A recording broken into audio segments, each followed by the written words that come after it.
Buenas noches, compañeros y licenciada. Estamos aquí haciendo la presentación del Renacimiento del grupo 2, ¿verdad? Y nuestra compañera Génesis va a arrancar con la presentación.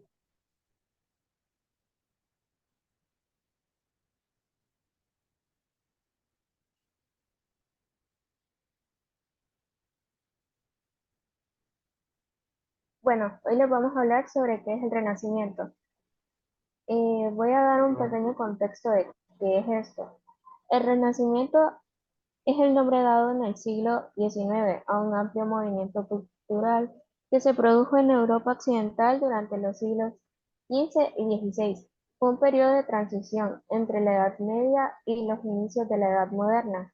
Sus principales exponentes se hallan en el campo de las artes, aunque también se produjo una renovación en las ciencias, tanto naturales como humanas.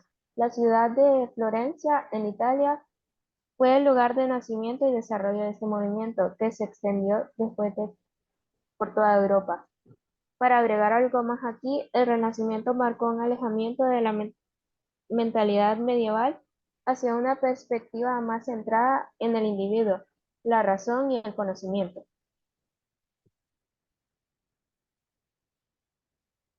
Ahora vamos a hablar sobre los filósofos del Renacimiento. Como iniciando, vamos a hablar sobre Marsilio Ficino. Ficino fue un humanista italiano y un destacado pensador renacentista. Es conocido por su papel en la difusión de las ideas platónicas en el mundo occidental. Ficino fundó la Academia Platónica en Florencia, donde se estudiaron y discutieron las obras de Platón. Su enfoque en la filosofía humanista se reflejó en su creencia en la armonía entre el ser humano, la naturaleza y el cosmos. Como segundo tenemos a Giovanni Pico de la Miradola. Pico de la Miradola fue otro filósofo italiano del Renacimiento y humanista excepcional. Su obra más famosa es la Oración sobre la dignidad del hombre, en la que explora la libertad humana y la capacidad del ser humano para elevarse a través del conocimiento y la espiritualidad. Pico estaba profundamente interesado en la síntesis de de las filosofías platónicas y aristotélicas. Ambos filósofos compartían un enfoque en la filosofía humanista que destacaba la importancia del ser humano y sus capacidades para el conocimiento y el automejoramiento. Las relaciones entre el ser humano y el conocimiento fue un tema central en estos dos escritores, y su influencia se extendió a través de la promoción de la educación, la exploración de la naturaleza humana y la búsqueda del significado en la existencia. Los dejo con mi compañero. Ok, buenas noches. Yo les voy a hablar un poco de los descubrimientos que se dieron en esta época del Renacimiento, ¿verdad? Uno de los descubrimientos y el avance es que durante esta época existieron muchos inventos, los que iniciaron nuevas formas de enfrentar las actividades diarias que ejecutaban y se fueron convirtiendo en rutinas constantes y un reto para buscar nuevas herramientas en el campo del saber. Uno de los inventos más importantes fue en la fabricación de la imprenta. Dicen, en la Europa en el siglo XV ansiaban cambios. Durante más de 1000 años estuvo bajo el dominio de la Iglesia y una sociedad que apreciaba el conocimiento tradicional. Ahora había nuevas ideas en el aire, pero solo con pluma y pergamino para difundir ideas y mensajes. Pero fue en 1455 cuando Johann Gutenberg presentó en Frankfurt el primer libro hecho en la imprenta, utilizando tipos móviles y tintas. Ya para los 1500 había muchos impresores en Europa y se había impreso más de 30.000 libros. Las ideas humanistas se pudieron difundir más rápidamente con este invento. El primer libro fue la Biblia. Otro de los inventos importantes en esa época fueron los ferrocarriles mineros. Dice, en 1550 en Francia se utilizaban vagones en las minas de carbón que se desplazaban sobre rieles sin el uso de máquinas para su arrastre. Otro de los inventos importantes en esa época fue las máquinas de coser. En 1589, William Lee inventó la primera máquina de coser. Otro de los inventos que también se dieron en esa época fue el termoscopio. Dice, en 1592, Galileo notó que en el aire se expandía con el calor, sumergió el cuello de una botella vacía en líquido y a la medida que el aire en la botella calentaba o enfriaba, el líquido era expulsado fusionando, indicando la temperatura. Y el siguiente. Ok, otra de las cosas que vamos a hablar de la época del Renacimiento que fue de mucho valor fue la arquitectura y el arte. Durante el Renacimiento, la arquitectura y el arte florecieron con un esplendor sin precedentes, marcando una época de creatividad excepcional que ha dejado un legado perdurable. Uno de los ejemplos más destacados de la arquitectura renacentista es la cúpula de la Basílica de San Pedro en Roma, diseñada magistralmente por el renombrado artista y arquitecto Miguel Ángel. La cúpula de la Basílica de San Pedro es una de las obras maestras arquitectónicas que combina la elegancia clásica y la innovación estructural.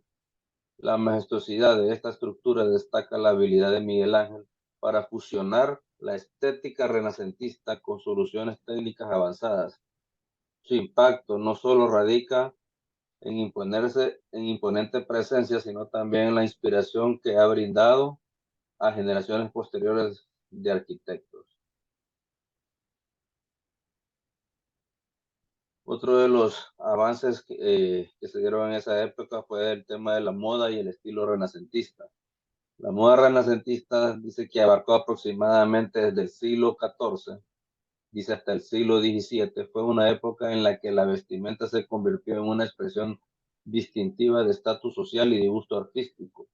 La moda de este periodo se caracterizó por su opulencia y atención meticulosa a los detalles, reflejando la riqueza y el esplendor de la sociedad renacentista, donde se destacaban cosas como detalles lujosos y tejidos ricamente adornados, tocados y adornos para el cabello, prendas de seda de colores vibrantes y joyas y accesorios que destacaban en esta época. Siguiente imagen, compañero. En conclusión, con el tema del Renacimiento, durante el Renacimiento que abarcó desde el siglo XIV hasta el siglo XVII, Europa experimentó un renacimiento cultural e intelectual que dejó un impacto duradero en la historia. Este periodo se caracterizó por una renovación en diversas áreas, incluyendo la cultura, el arte y la ciencia. En términos culturales, el Renacimiento fue una época en la que se redescubrió y valoró la herencia clásica grecolatina. El humanismo se convirtió en una fuerza motriz, resaltando la importancia del estudio de las humanidades y fomentando una nueva apreciación por la literatura. La filosofía y la educación. Este enfoque en la erudición y la adquisición de conocimiento influyó en la formación de una sociedad más educada y crítica. En el ámbito artístico podemos destacar el Renacimiento fue una época de creatividad sin precedentes. Artística como Leonardo da Vinci, Miguel Ángel y Rafael produjeron obras maestras que aún son admiradas hoy en día. La pintura, la escultura y la arquitectura experimentaron un renacimiento, dando lugar a una estética y que buscaba la representación precisa y la belleza idealizada. En el campo de la ciencia, el Renacimiento marcó un cambio significativo hacia un enfoque empírico y observacional. Figuras como Copérnico y Galileo desafiaron las concepciones tradicionales de los cosmos, sentando las bases para la revolución científica que vendrá más tarde. Este cambio en la metodología científica tuvo consecuencias profundas en la forma en que entendemos el mundo y aplicamos el método científico. El impacto duradero del Renacimiento es evidente en la forma en que lo concebimos en la cultura, en que concebimos la cultura, el arte, la ciencia y la actualidad. Su énfasis en la búsqueda de conocimiento y expresión artística y la observación científica sigue siendo una influencia fundamental en nuestra comprensión del mundo. El Renacimiento no solo dejó un legado tangible en forma de otras maestras artísticas y avances científicos, sino que también transformó la mentalidad europea, allanando el camino para la transición de la Edad Media a la Edad moderna. Bueno, compañeros, esto fue todo de nuestra presentación de lo que es el Renacimiento, tarea número 5, realizada el 11 de noviembre del 2023 por Miguel Pérez Valencia y Génesis Abigail Oseguera. Muchas gracias, buenas noches.